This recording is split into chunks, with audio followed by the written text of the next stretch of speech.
લોકસભા સામાન્ય ચૂંટણી 2024ના સંદર્ભે ભાવનગર જિલ્લા ચૂંટણી તંત્ર દ્વારા વિવિધ સ્તરે કામગીરી હાથ ધરવામાં આવી રહી છે।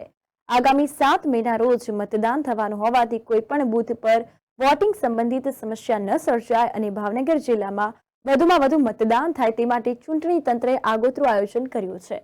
તો ત્યારે ભાવનગર જિલ્લા સેવા સદનના સભાખંડ ખાતે શનિવારે જિલ્લા ચૂંટણી અધિકારી અને કલેક્ટર આર.કે. મહેતાના અધ્યક્ષસ્થાને તેમજ રાજકીય પક્ષોના પ્રતિનિધિઓની ઉપસ્થિતિમાં ઈવીએમ અને વીવીપેટનું પ્રથમ કોમ્પ્યુટરાઇઝ્ડ રેન્ડમાઇઝેશન કરવામાં આવ્યું હતું અને ત્યારબાદ આજે ભાવનગર જિલ્લામાં સમાવિષ્ટ 7 વિધાનસભા દીઠ ઈવીએમ અને વીવીપેટની ફાળવણી કરવાની કામગીરી હાથ ધરવામાં આવી હતી। આજરોજ ભાવનગર જિલ્લા માટે લોકસભાની સામાન્ય ચૂંટણી માટે જે ઇલેક્ટ્રોનિક વોટિંગ મશીનનો સેટ છે, વીવીપેટ, બીયુ અને સીયુ, એનું ફિઝિકલ રેન્ડમાઇઝેશન કરવામાં આવી રહ્યું છે। આપને જાણ છે કે ગયા શનિવારે અમે લોકોએ રાજકીય પક્ષોની હાજરીમાં કોમ્પ્યુટર ઉપર આ રેન્ડમાઇઝેશન અમે કરી દીધેલું।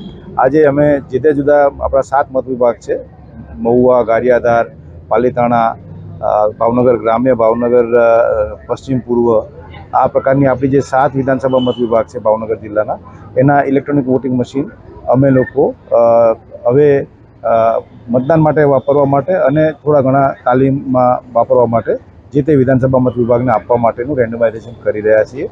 અત્યારે આપણે જોયું છે કે એની કામગીરીની શરૂઆત સવારે 8 વાગે થઈ ગઈ છે। રાજકીય પક્ષોના પ્રતિનિધિઓ પણ હાજર છે।